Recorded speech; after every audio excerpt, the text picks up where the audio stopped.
Next we have with us Sri Amit Vijay, an acclaimed writer and journalist who will share his thought on Sahitya or cinema mein Bharatiyata.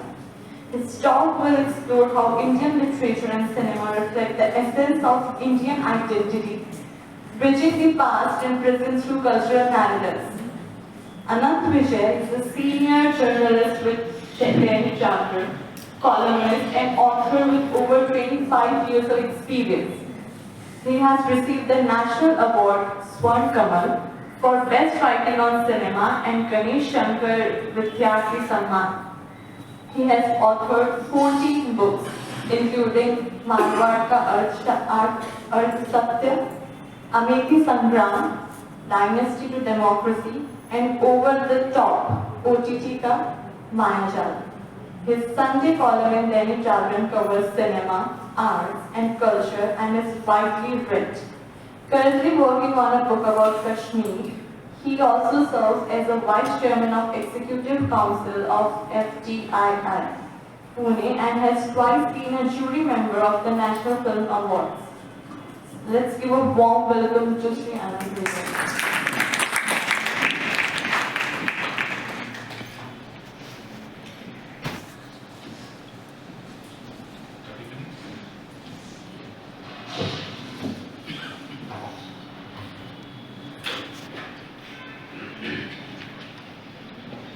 मंच पर विराजमान आज के कार्यक्रम की अध्यक्षता कर रहे हैं प्रोफेसर राजल भार्गव जी, प्रोफेसर हमारे पहले के वक्ता प्रोफेसर सुरेश के अग्रवाल जी, आज के कार्यक्रम की व्यूह रचना करने वाली और अंग्रेजी विभाग की विभागाध्यक्ष दीपा माथुर जी, अरुण जी, अदिति जी और सभागार में बैठे सभी सम्मानित शिक्षक और छात्रगण।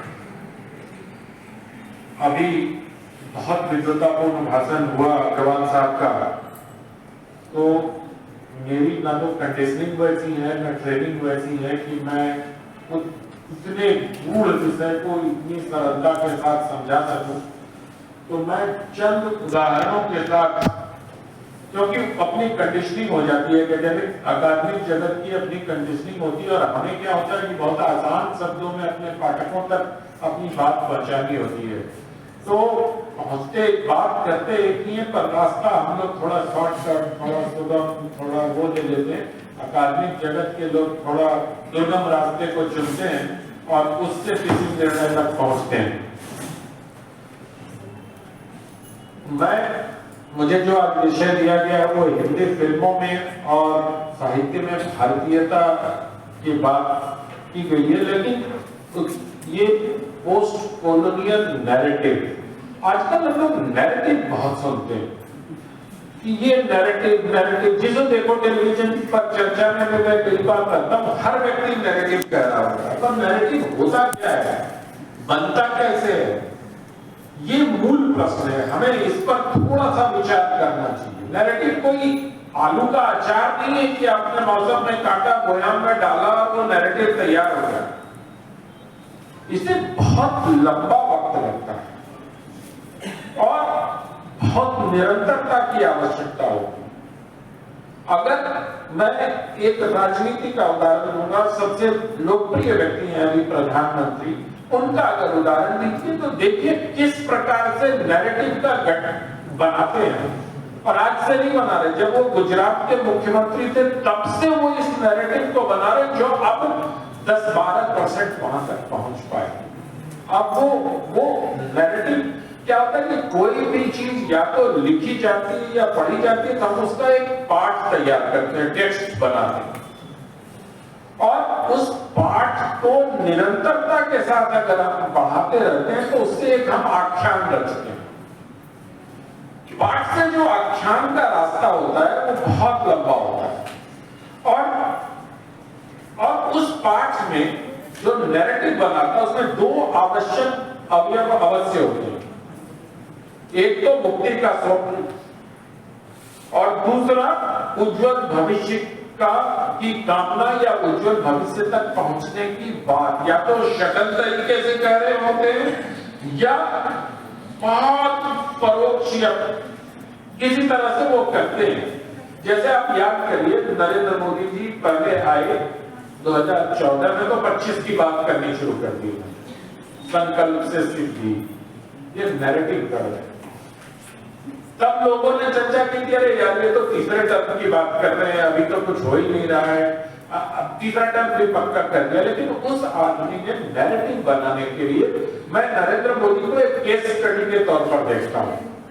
वो मेरे लिए वो भाजपा के नेता नहीं है, मेरे लिए वो प्रधानमंत्री हैं, उसको मैं नकार नहीं सकता, लेकिन जिस प्रकार से वो टेक्स्ट को मेटा टेक्स्ट में बदलते हैं, वो मतलब अकादमिक जगत के लिए चुनौती है कि उस पर काम किया जाना चाहिए। संकल्प से सिद्धि लिया उन्होंने, चलते रहे, फिर स्वाधीनता का अमृत महोत्सव आ गया, देखिए निरंतरता। उसके बाद स्वाधीनता के अमृत महोत्सव के समय उन्होंने 25 को बढ़ाकर 47 कर दिया, विकसित भारत का। इन तीनों चीजों में अगर आप देखें तो एक स्वप्न है, एक विकसित भारत का स्वप्न है, जनता के उज्जवल भविष्य की कामना है। नैरेटिव ऐसे ही नहीं बनता, नैरेटिव ऐसे ही नहीं गढ़ा जाता कि कमरे में छोटी छोटी टोली में आपने बैठक कर ली, नैरेटिव बन जाएगा, नहीं बनेगा। नैरेटिव बनाने के लिए आपको पहले एक टेक्स्ट पार्ट बनाना होगा, पाठ के बाद आख्यान बनाना होगा, और उस आख्यान में जब तक आपकी आर्थिक स्थिति नहीं जुड़ेगी, जब तक सोसाइटी नहीं जुड़ेगा उस आख्यान से, तब तक आपका जो टेक्स्ट है वो मेटा टेक्स्ट नहीं बनेगा। और अगर मेटा टेक्स्ट नहीं बनेगा तो वो नैरेटिव नहीं बन सकता। लोग कहते हैं नैरेटिव चल गया चुनाव में, आप दिल्ली चुनाव को याद करिए, अभी मैं कुंभ पे भी आऊंगा, क्योंकि मैं बहुत समकालीन उदाहरणों के साथ मैं जा सकता था, मेरे लिए बहुत आसान था कि मैं इतिहास के उदाहरणों के साथ आपके समक्ष उपस्थित हो जाता, और वो बहुत आसान भी होता। लेकिन अब जो बात मैं कह रहा था कुंभ पर मैं बोल देता हूं, कुंभ में क्या है। कुंभ के पहले मैं नरेंद्र मोदी की एक और बात कर लेता हूं। दिल्ली चुनाव आप सबको याद होगा, दिल्ली चुनाव में केजरीवाल जी का एक अपना नैरेटिव चल रहा था पिछले 10 साल से, लोगों के बेहतर जीवन देने का। नरेंद्र मोदी ने उस नैरेटिव के काट में एक भ्रष्टाचार का नैरेटिव दिया। और आप ध्यान से देखिए कि नरेंद्र मोदी ने अपने पहले भाषण में जिस करप्शन और शीश महल की बात की थी, बीजेपी निरंतर उसी पर काम कर रही है, सरकार बनने के बाद भी उसी पे काम कर रही है। ऐसे बनता है नैरेटिव।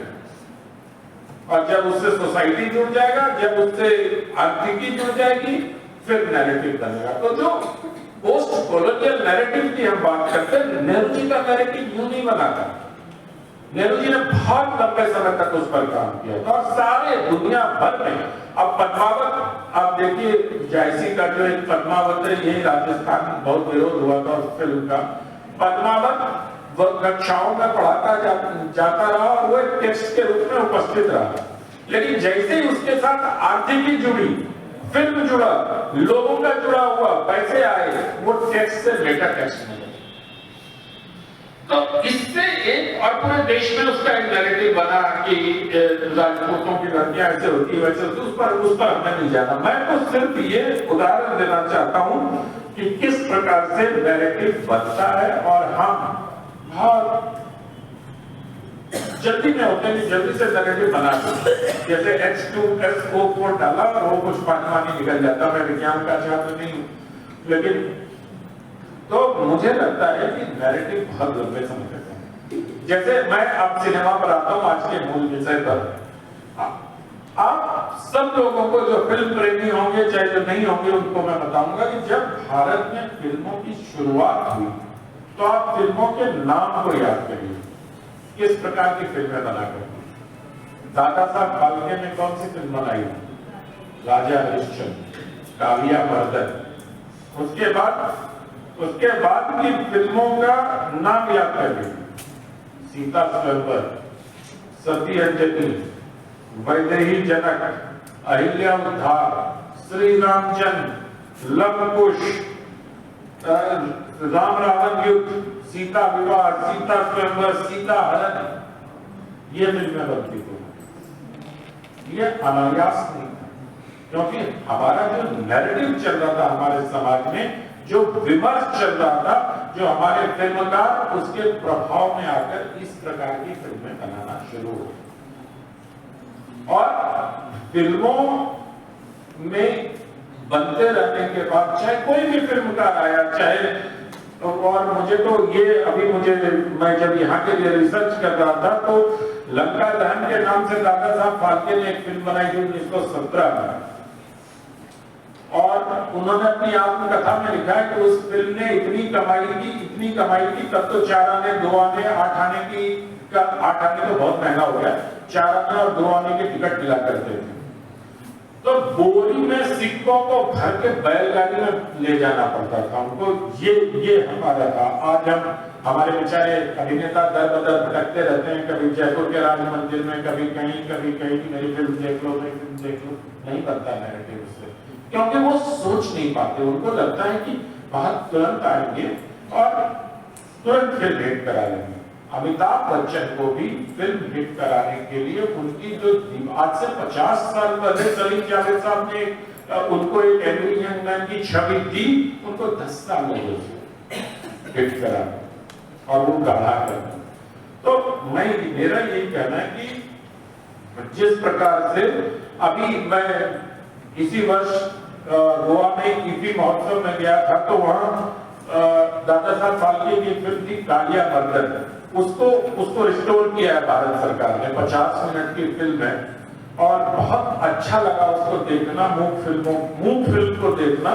और मतलब ऊपर फिल्म चल रही थी और नीचे बैठ के साजिंदे बजा रहे थे म्यूजिक। तो कितना कठिन काम रहता होगा उसको बजाना और देखना। ये सारी चीजें देखकर मुझे लगता है कि हमें नैरेटिव पर बात करें, लेकिन जो भारतीयता की बात है, जो फिल्मों में भटक गए, हम भटक गए फिल्मों। और कब भटके? 50 के बाद। अभी यहाँ पर कुछ लोगों ने जुबली वेब सीरीज देखी होगी, पता नहीं, अगर नहीं देखी होगी तो देखनी चाहिए लोगों को। उसमें बताया गया है कि किस प्रकार से भारतीय सिनेमा बदला, किस प्रकार से रूस और अमेरिका ने अपनी अच्छा, हमारे देश में सबसे बड़ी समस्या ये कि नैरेटिव आपका बनेगा कैसे? You don't have any cultural policy. आपके यहाँ कोई संस्कृति नीति है ही नहीं। आप अलग अलग दिशाओं में काम करते हो, जबकि रूस, चीन, जापान, अमेरिका सबका एक, आज हमारे यहाँ ब्रेक्ट के नाटक सब जगह होते हैं, कालिदास को बहुत बाद में नंबर आता है उनका।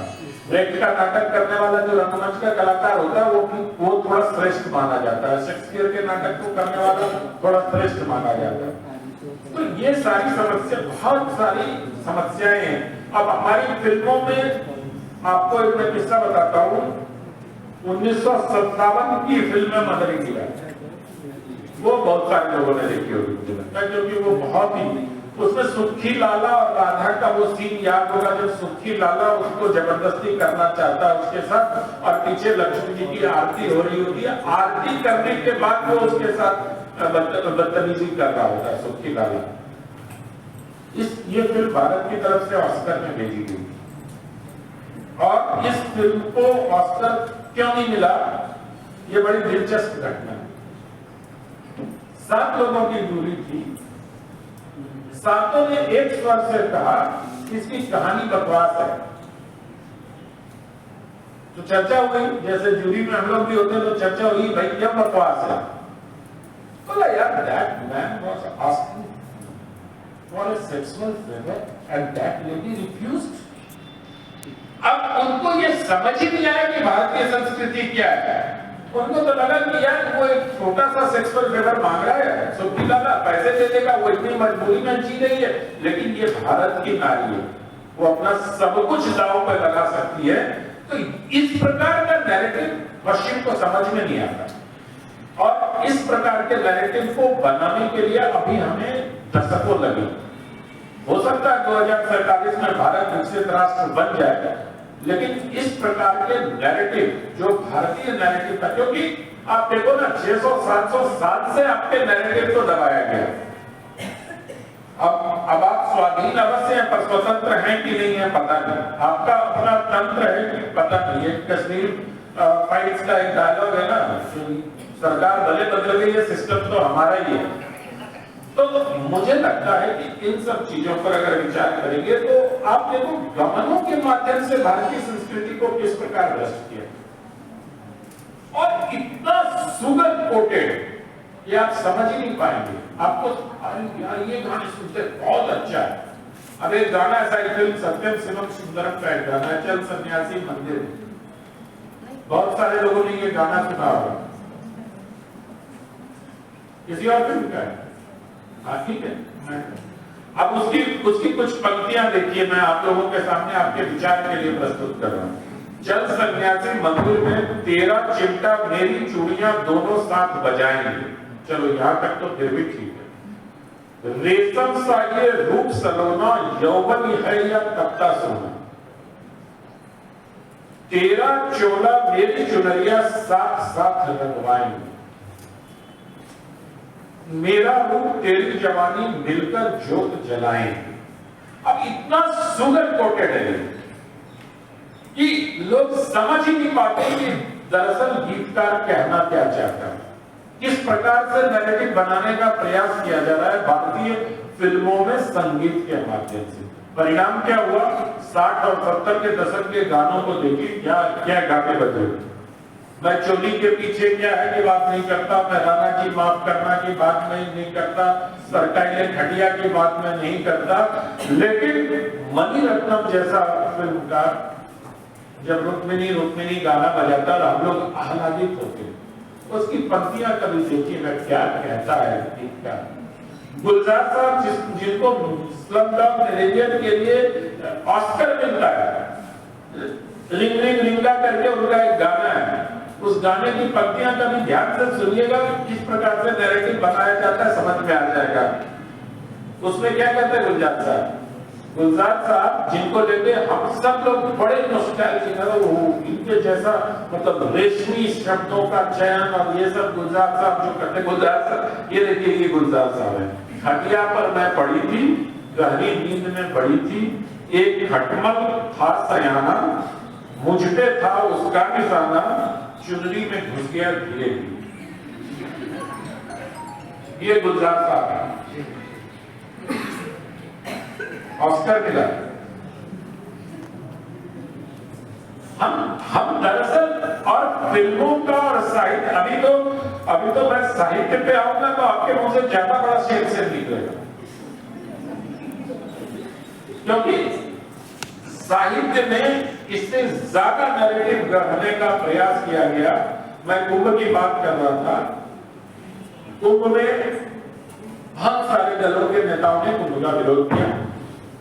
मुझे राजनीति से कोई लेना देना नहीं है, मैं सिर्फ text, Meta text, power text की बात करने के लिए उदाहरण के तौर पर उनको लेता हूं कि कांग्रेस के अध्यक्ष ने कहा कि क्या संकल्प में डुबकी लगाने से आपको नौकरी मिल जाएगी, क्या भूखे को भोजन मिल जाएगा। वाली सवाल है, उन्होंने उठाया और उठाना भी चाहिए, लेकिन वो विमर्श का हिस्सा क्यों नहीं बन पाया, वो नैरेटिव का हिस्सा क्यों नहीं बन पाया।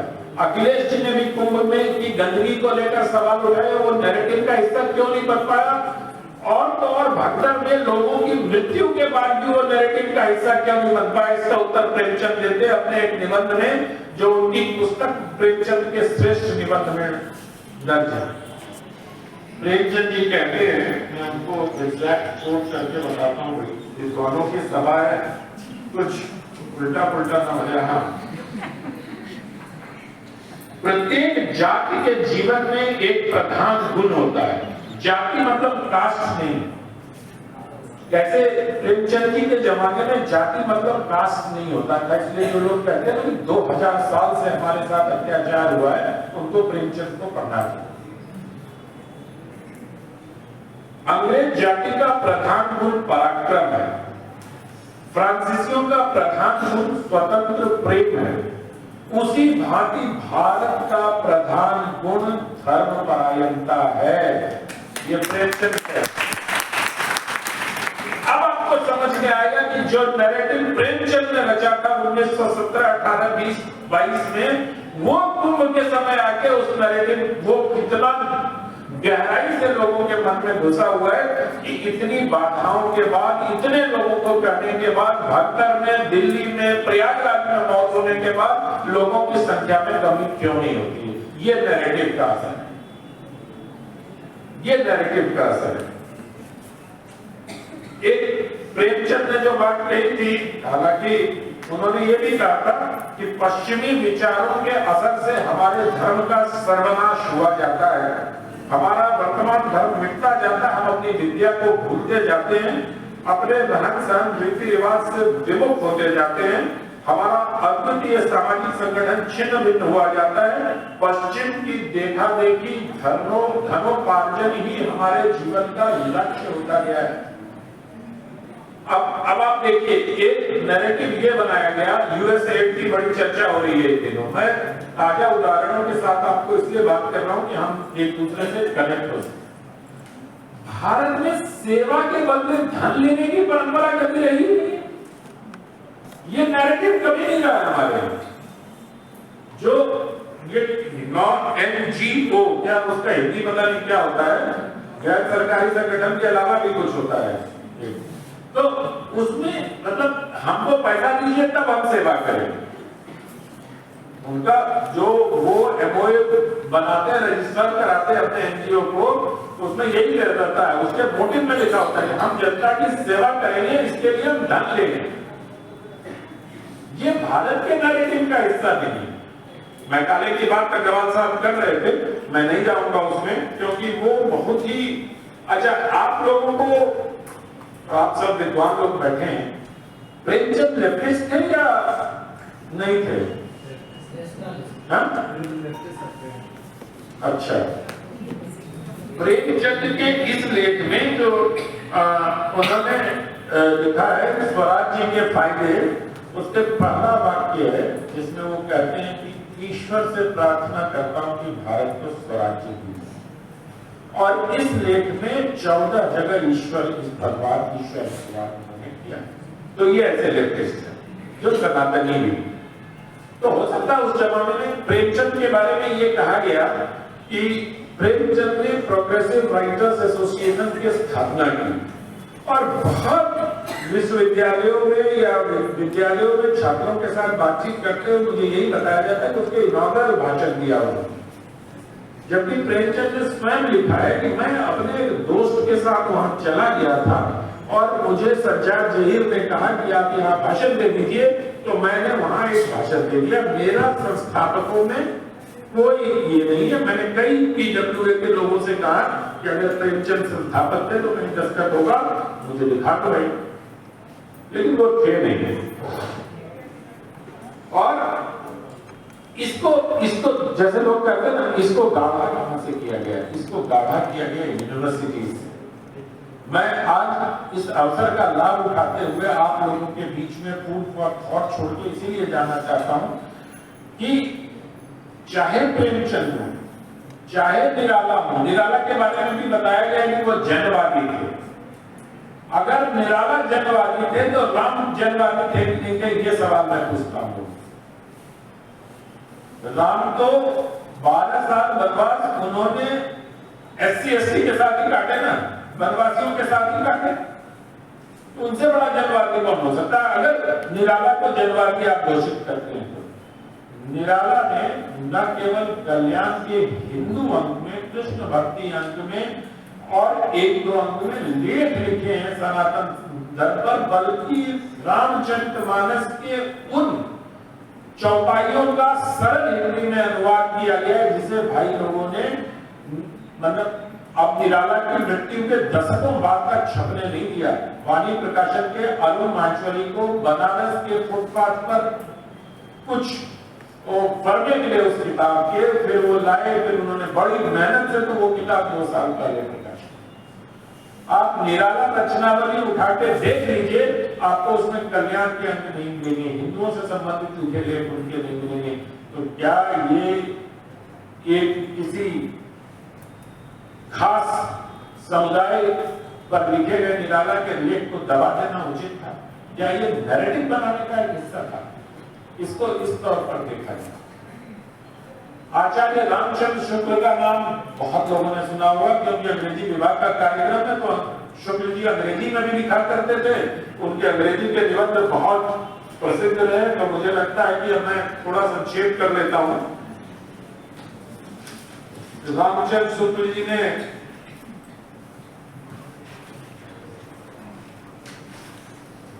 अच्छा हाँ, एक बात और बता देते, एक चीज और बताया जाता है कि प्रेमचंद ने उर्दू में लिखना क्यों छोड़ा था।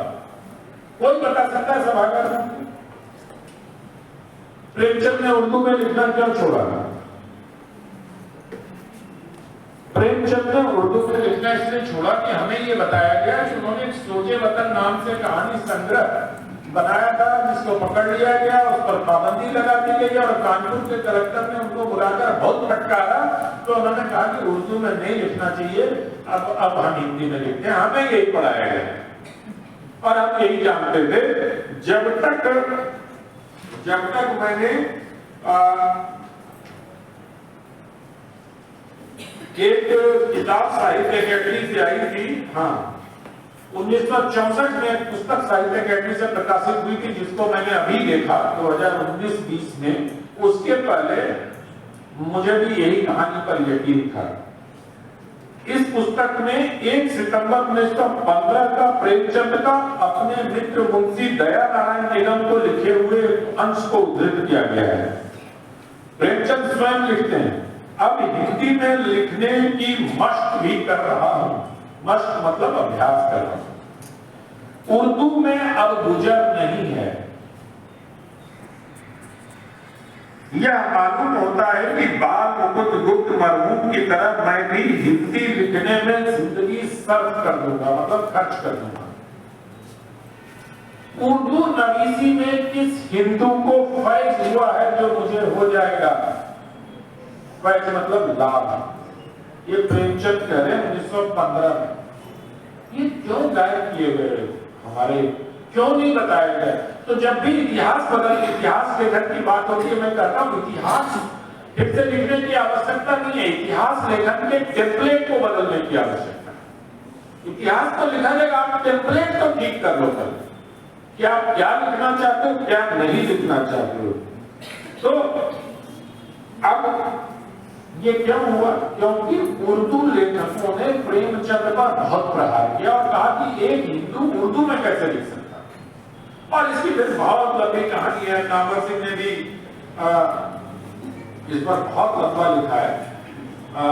बासी भाग में खुदा का साझा, एक उनका लेख है जो हंस में प्रकाशित हुआ था 1988 में, बहुत चर्चित रहा। दूसरी तरफ अगर आप रामचंद्र शुक्ल की बात करें तो उनका एक अंग्रेजी में लेख है, हिंदी एंड द मुसलमान्स। कहीं नहीं मिलेगा आपको, बहुत मुश्किल से ये लेख मिलेगा। अगर आपकी लाइब्रेरी में रामचंद्र शुक्ल रचनावली होगी तो उसके किसी खंड में ये लेख मिलेगा, हिंदी एंड मुसलमान्स। जब आप उसको पढ़ेंगे तो आपको लगेगा कि हमें तुलसीदास को पढ़ना चाहिए। अब आप देखिए हिंदी में नैरेटिव कैसे बिल्ड किया जाता है। तुलसीदास के बरक्स कबीर को खड़ा कर दिया कि कबीर प्रगतिशील थे और तुलसीदास ऑर्थोडॉक्स। नैरेटिव गढ़ने के क्रम में जिस प्रकार की बेईमानियां की गई, उसमें तुलसीदास के कुछ टेक्स्ट को दबाना और कबीरदास के कुछ टेक्स्ट को उभारना, आचार्य रामचंद्र शुक्ल के कुछ टेक्स्ट को दबा देना और पंडित हजारी प्रसाद द्विवेदी के कुछ टेक्स्ट को उभार देना, इसे भी नैरेटिव बनता है। हालांकि ये नैरेटिव लंबा नहीं चलता, बेईमानी की बुनियाद पर बनाया गया नैरेटिव बहुत लंबा नहीं चलता, 30-40 साल तक चल सकता है। जो हमारे देश में नहीं देखा कि 50 वर्ष में वो नैरेटिव ध्वस्त हो और फिर वो साइकिल हो सकता है फिर वो आ जाए। आचार्य रामचंद्र शुक्ल को और हजारी प्रसाद द्विवेदी को नहीं, तुलसीदास और कबीर को भी कॉम्पिटिटर के तौर पर पेश किया गया हमारे समाज में और हमारी यूनिवर्सिटीज में ये पढ़ाया जा रहा है। आश्चर्य की बात ये हमने कभी क्वेश्चन नहीं किया, जबकि मेरा मानना है कि विश्वविद्यालय परिसर और भारतीय संस्कृति तो प्रश्नाकुलता से लबालब होता है।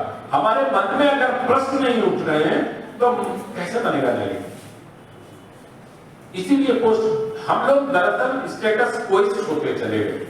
स्वाधीनता एक बड़ा लक्ष्य था जिसको हमने अर्जित किया और उसके बाद हम स्टेटस क्विस्ट होते चले गए। यथास्थितिवाद के का इतना हावी हो गया भारत पर, जनमानस पर, जन का मन इतना हो गया यथास्थितिवाद में कि चलो जो चल रहा है उसको चलने देते हैं। इसी ने आचार्य सूत्र ने भी दिल खोलकर हिंदुओं और तुलसीदास पर लिखा है।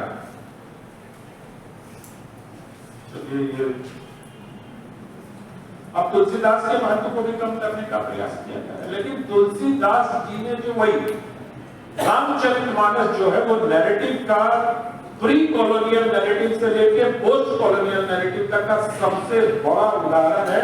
और वो अकेला ऐसा महाकाव्य रचा है तुलसीदास ने जो प्री कॉलोनियल एरा में भी चुनौती दे रहा था और पोस्ट कॉलोनियल एरा में भी चुनौती दे रहा है। मेरा मानना है कि हर पत्रकार को रामचरितमानस अपने साथ रखना है। वो इसलिए कि शब्दों का चयन तुलसीदास जिस प्रकार से करते हैं, जैसे सुमेरु पर्वत को बताते हुए जब उनके लाल रंग का वर्णन तुलसीदास जी करते हैं, तो हम लोगों को भी लगता है कि भाषा का उपयोग इसी प्रकार से किया जाना चाहिए, तभी नैरेटिव बनता है। अन्यथा ऐसा नहीं होता कि एक कवि ने कविता की एक पुस्तक लिखी और आज वो करोड़ों भारतीयों के घर में पूजा स्थान में लाल कपड़े में बांध के रखा जाता और सवेरे लोग माथे से लगाते हैं। वो धर्म ग्रंथ हो गए। ये है टेक्स्ट जब मेटा टेक्स्ट में बदलता, वो जब पावर टेक्स्ट हो जाता है। तो रामचरितमानस का उदाहरण सबसे बड़ा उदाहरण है। अब बहुत सारी हिंदी और सिनेमा और इसमें बेईमानियां हुई हैं, लेकिन मुझे लगता है कि मुझे अभी पर्ची नहीं मिली है तो समय है नहीं, समय नहीं। तो बहुत सारी इस प्रकार की बेईमानियां हिंदी साहित्य में भी हुई हैं और मैं अंग्रेजी नहीं पढ़ा हूं, मेरी अंग्रेजी बहुत कमजोर है, इसलिए मुझे मालूम नहीं कि अंग्रेजी साहित्य में इस प्रकार की बेईमानियां हिंदी मतलब भारतीय अंग्रेजी साहित्य में हो गया। मैं तो जा ही रहा हूं। अच्छा, मैंने खुद इन्वाइट कर लिया कि आओ आप है मुझे मार। तो मुझे नहीं पता, लेकिन मैं आप सब लोगों से विनम्र आग्रह करता हूं कि इस सभागार में बैठे जितने छात्र हैं, कृपया किसी भी टेक्स्ट को पढ़ें तो उसके मूल पाठ को पढ़ने का जरूर प्रयास करें। हम बहुत सारी चीजों में सोर्स तक जाने का प्रयास नहीं करते और नैरेटिव बिना सोर्स तक गए भ्रामक बनता है। हम आप सब उस नैरेटिव के टूल हैं जो मौजूदा दौर में कोई भी बनाना चाह रहा है, चाहे वो पॉलिटिशियंस बनाना चाह रहे हो, चाहे इकोनॉमिस्ट बनाना चाह रहे हैं, सोशल साइंटिस्ट बनाना चाह रहे हैं, हम सब लोग उस नैरेटिव के टूल हैं। तो हमें कोई उपयोग न कर ले टूल की तरह, इसलिए हमें मुझे लगता है कि थोड़ा सतर्क रहना चाहिए। मैंने बहुत प्रयास किया कि अपने विषय से भटकूं नहीं, लेकिन अगर थोड़ा बहुत भटक गया होगा तो कृपया आप लोग क्षमा करेंगे। बहुत बहुत धन्यवाद। अब ये तो चेयर पे निर्भर करता है मैम, मेरे अधिकार क्षेत्र से बाहर है। मेरे अभी तो चेयर का कम से कम उद्बोधन हो जाने दीजिए।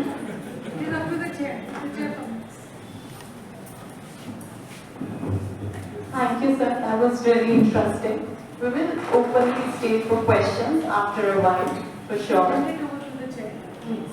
Now, I request Professor Raju Bhargava to share their remark and reflection on the discussions we had today. Yeah. Okay. Did you hear me?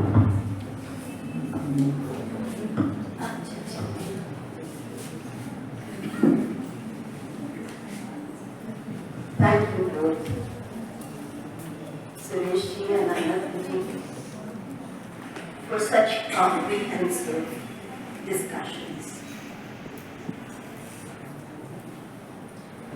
But I beg your pardon, both of you. I beg your pardon. I will be a little guilty of this. But we didn't arrive anywhere. We began with presumptions and assumptions. Suresh talked about ended on reimagining, and Anandji couldn't come to the questions at the end, the Prashna. With a little disappointment, I would like to say that the whole question of narrative was taken very, very different, at a different tangent by Anandji and by Sureshji. But how do you interpret that was also a part of the dialogue that we wanted to have? I mean, interpretation is a kind of a catalytic act. I'm sorry, my Hindi wouldn't allow me to translate catalytic.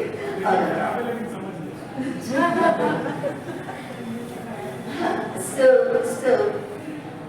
I wish we had more time in order to do this, because we are left wondering if there was a text, or the author was dead or alive. How are these things connected with the heterogeneity of the text? These questions we would have loved to be answered by the two scholars that we have. Anyway, not coming between the question and the person who has put the question. Here you go. You can begin with your question. Thank you, ma'am. Sir, I want to ask how to study narrative. आपने बताया कि narratives build करना, उस narrative को पढ़ना कैसे है? जैसे मैं political science department से belong करती हूँ, लेकिन अगर मैं किसी चीज़ को study कर रही हूँ और अगर मैं उसके narratives को study करना चाहती हूँ, तो मुझे क्या path follow करना है? जैसे आपने, मैं इसी purpose के लिए आई थी, actually वो ये बोले कि what does the narrative exactly means? So I just want to ask. आपका शुभ नाम? मर्यादा। अब आपसे तो मर्यादा में लगती बात करनी होगी। वैसे कैसे पढ़ना चाहिए ये शिक्षक बता सकते हैं, लेकिन मैं जितना समझता हूं मैं तो ऑब्जर्व करता हूं, क्योंकि जब तक आप चीजों को ऑब्जर्व नहीं करेंगे, जैसे अब मैंने जो उदाहरण दिया प्रधानमंत्री नरेंद्र मोदी का, कि जब वो आए तो उन्होंने संकल्प से सिद्धि कहा 2025 और 2023 में सडनली उन्होंने गियर चेंज किया और 2047 तक। तो ये जो कंटिन्यूटी है, या जो उनके टेक्स्ट में कि जैसे पहले उन्होंने संकल्प से सिद्धि कहा, फिर स्वाधीनता के अमृत महोत्सव पे आए, फिर स्वाधीनता के अमृत महोत्सव के समापन पर उन्होंने पंचप्रण दिए, जिसमें मतलब अपने कॉलोनियल माइंडसेट से मुक्ति एक सबसे बड़ा था उसमें। तो जो मुक्ति का स्वप्न और समाज के बेहतरी का ये देखना है, तो इसको मुझे लगता है कि हम जैसे लोग तो ऑब्जर्व करके सीखते हैं। इसके लिए पाठ्य पुस्तक नहीं है मेरे सामने, इसके लिए अखबारों में जो उपलब्ध सोर्सेज हैं उसके आधार पर, क्योंकि अभी जो कंटेम्परेरी इश्यूज हैं नैरेटिव के, उस पे मुझे नहीं लगता है कि बहुत काम हुआ है, काम शुरू भी हुआ है या नहीं इसकी जानकारी नहीं है। तो मर्यादा जी आपसे बहुत विनम्रता पूर्वक आग्रह की मतलब कीन ऑब्जर्वर बन जाइए। जब आप उस तरह से सोचना शुरू करेंगी तो आपको नैरेटिव बनते बिगड़ते दिखने लगेगा।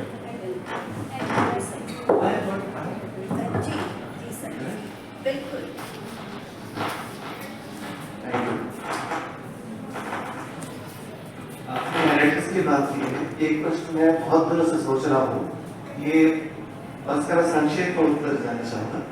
ये गंगा जमुनी तहजीब वाली जो नैरेटिव जो जमी है इसके मूल में क्या रहा है? गंगा अलग नदी है, यमुना अलग नदी जाती है, तो ये गंगा जमुनी और ये होता क्या?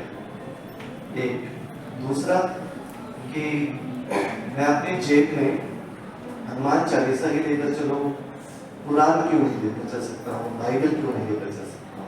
क्या प्रॉब्लम्स आ सकती है इससे?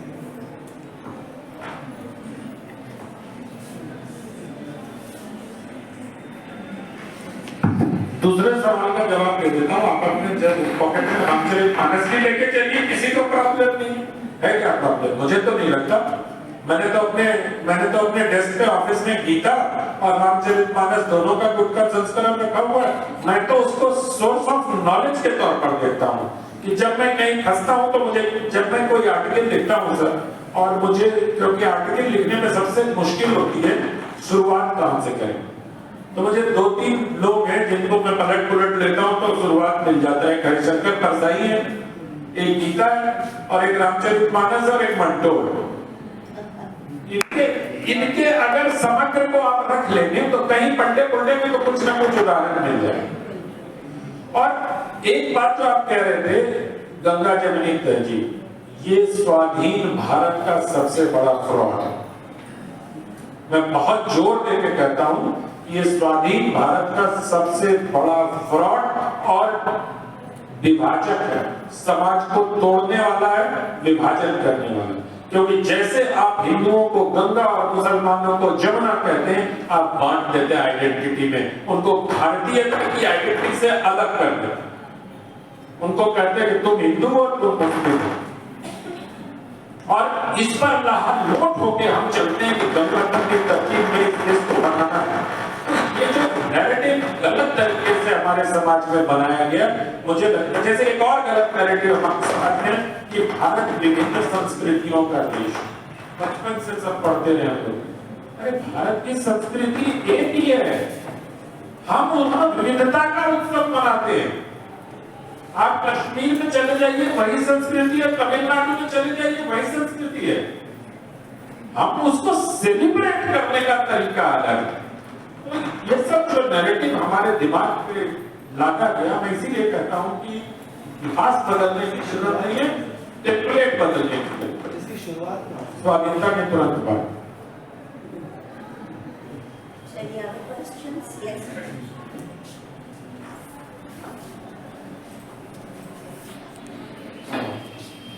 So, sir, I think that when the religiosity increases a lot, everybody discusses about Switch that. on the mic. Can't hear you. Hello. So, in this conference also we see that so many people discuss Hinduism and religiosity. And we also see that religiosity is being increased day by day. So does religiosity, increasing religiosity, help to develop nation? प्रश्न किससे है? आपसे।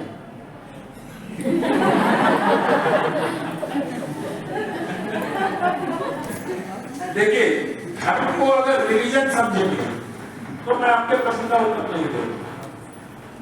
धर्म को अगर धर्म की तरह समझेंगे तो हाँ, उससे राष्ट्र का उत्थान संभव है। क्योंकि धर्म is not religion, policy is not नीति। नीति में, पॉलिसी में, पॉलिसी की परिभाषा जाके देखिएगा कहीं कि किसी डर से या किसी समस्या को दूर करने के लिए जो बनाया जाता है पॉलिसी है। नीति क्या है? नीति है समाज कल्याण के लिए जो चीज बनाई जाती है वो नीति है। तो उसी प्रकार से धर्म और रिलीजन में अगर आप अंतर करेंगे, सेकुलरिज्म में और मत धर्मनिरपेक्षता में एक करके समझने का प्रयास करेंगे तो नहीं समझ पाएंगे। तो जो प्रेमचंद की धर्मपरायणता है, वो धर्मपरायणता भारत का धर्म है, वो अंग्रेजों का रिलीजन नहीं है, वो क्रिश्चियनिटी नहीं है, वो इस्लाम नहीं है। क्योंकि हमारा धर्म सबको साथ में, सर्वे भवन्तु सुखिनः, है ना, सब में कल्याण। जब हमारे घर में पूजा होता है तो हम लास्ट में क्या कहते हैं? विश्व का कल्याण, है ना। हर हर महादेव के बाद लास्ट में क्या कहते हैं? विश्व का कल्याण हो। किसी धर्म में ऐसा नहीं। तो जिस धर्म की बुनियाद विश्व का कल्याण हो, उससे राष्ट्र को मजबूत। When we discuss about Just a minute, young man. If you have questions related to the two speakers, you are welcome to ask them. 2 more questions only. Yes, Neil. Thank you.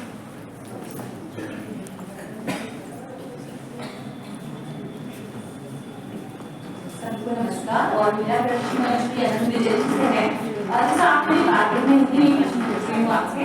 आपने अभी कहा कि narrative में बहुत सारी चीजें होती है। प्रेमचंद जी का उदाहरण देते हुए आपने बहुत अच्छी बात यहाँ पर कही कि वे किसी भाषण के लिए गए और उसको किस तरीके से नैरेटिव को तोड़ मरोड़ के और जो है सामने रखा गया कि वे खुद अपने आप से गए और आगे उठे गए। ऐसे ही कश्मीर फाइल्स का एक बहुत बड़ा डायलॉग है जिसमें राधिका मेनन, प्रोफेसर राधिका मेनन जो है उस बच्चे गोशांकर को कहती हैं कि आजादी का नारा लगाओ। तो बहुत 3-4 बार शी रिपीटेड दिस, आजादी का नारा लगाओ, आजादी का नारा लगाओ। अल्टीमेटली वो फोर्स होकर और उसने बोला आजादी। तो कहती है आज तुमने आजादी का नारा लगाया। तो यहाँ उदाहरण के साथ मैं ये पूछना चाहती हूँ कि जो ये नैरेटिव है वो भी कहीं ना कहीं तोड़ मरोड़ के सब हमारे प्रस्तुत किया जा रहा है, उसके बारे में आप क्या कहना चाहेंगे? कि आपको वाकई में लगता है और कौन तोड़ मरोड़ कर रहा है और किस तरीके से जो असली नैरेटिव है, जैसे कॉन्फ्रेंस में हम डिकॉलोनाइजेशन की बात कर रहे हैं, तो कहीं ना कहीं वो भी जो है उसका जो असली नैरेटिव है कौन उसे सुनाएगा, उसको किस तरीके से पेश किया जाएगा और क्या कुछ जो है दबाव सामने आ रहा है, उसके बारे में आप क्या कहना चाहेंगे? धन्यवाद।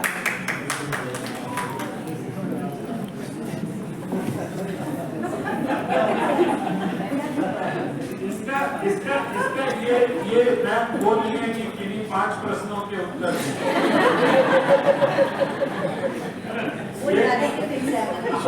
आपके पास 4 विकल्प हैं, 4 में 1 पे टिक करें। तो मुझे लगता है इसका कोई डेफिनेट उत्तर नहीं हो सकता। मैम की राय कुछ होगी, दीपा मैम की राय कुछ होगी, सर की राय कुछ होगी, आपकी कुछ होगी, सर पूछते समय ठीक है, हो सकता है बहुत सब्जेक्टिव भी होगा। जो मैं बोल रहा हूँ मुझे लगता है वो सही बोल रहा होगा, लेकिन सभागार में बैठे कुछ लोगों को ये नहीं लग रहा होगा कि मैं बकवास कर रहा हूँ, क्योंकि जागी रही भावना जैसी प्रभु मुहूर्त देखी थी कैसी। अगर आप भारतीय जनमानस को देखना चाहते हो तो जी बोलिए, छोटा सा मेरे अलावा विचार लोग सवाल इन्होंने प्रेमचंद के बारे में बात करते हुए कहा कि प्रेमचंद ऐसे लेफ्टिस्ट थे जो ईश्वर को मानते थे। तो क्या ये भी एक नैरेटिव है कि लेफ्टिस्ट और एथिस्ट एक ही चीज है? इसीलिए नहीं कहा कि बहुत अच्छा, मैं इस प्रश्न की प्रतीक्षा ही कर रहा।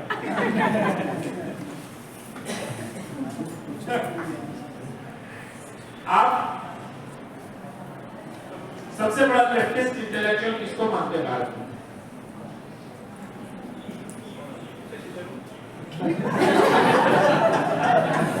आज शशि बहुत बुजुर्ग है, उसको इंटेलेक्चुअल मान लिया गया।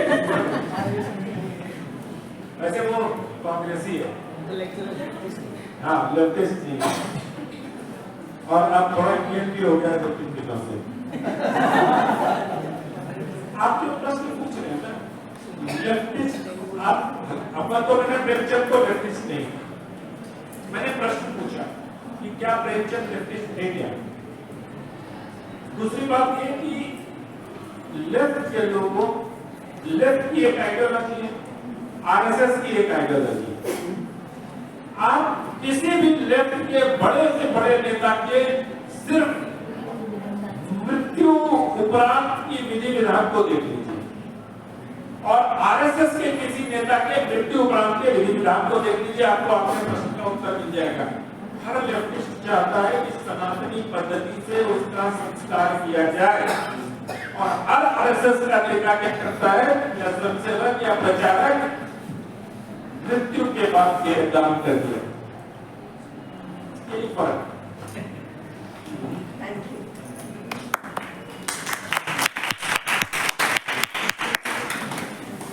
It was indeed a great session. I began with a doubt because I wanted more questions coming in to get these 2 young men clarify their positions. The whole question is about decolonizing. Are we disowning the oppression? Are we questioning the infiltration? Are we looking at the interventions that the colonists made and how are we going to streamline our own narratives after that? Are we with them or against them? Those are the great questions that we've got to raise to ourselves in order to the word being forgotten, which I just said, interpret our own literature and culture. With those, happy luncheon. Thank you, ma'am. Thank you, sir. As we conclude this enlightenment session, it is our privilege to present mementos as a token of our appreciation for our esteemed chairperson and speakers. To begin, I invite Professor Deepa S.T. Mathur to kindly present a memento to Professor Suresh Kumar Agarwal in gratitude for his valuable insights. It's an honor.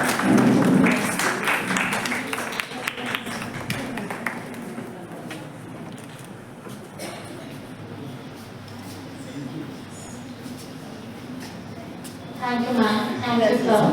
Next, I request Dr. Arun Singh to present a memento to Shri Anant Vijay as a gesture of our deep appreciation for his enriching talk. We'd like to hear more.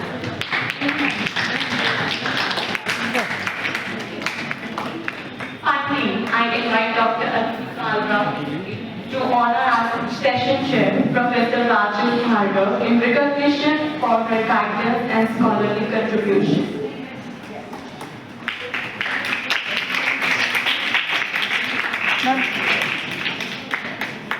Thank you, ma'am.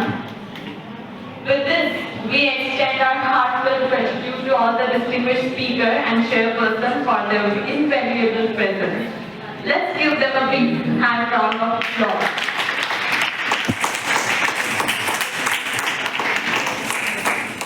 Now I invite everyone to proceed for lunch. Post-lunch, our panel sessions commence when scholars will present their research unraveling layers. As the day unfolds, our online plenary by Professor Yashwant Pathak will widen our perspective. There's just one announcement as well. The technical session that was ready to happen at 2:40 in Nalanda, we will do that at 3:30 sharp. So whoever has presentation here, please be adhere to the timing. We'll see you soon.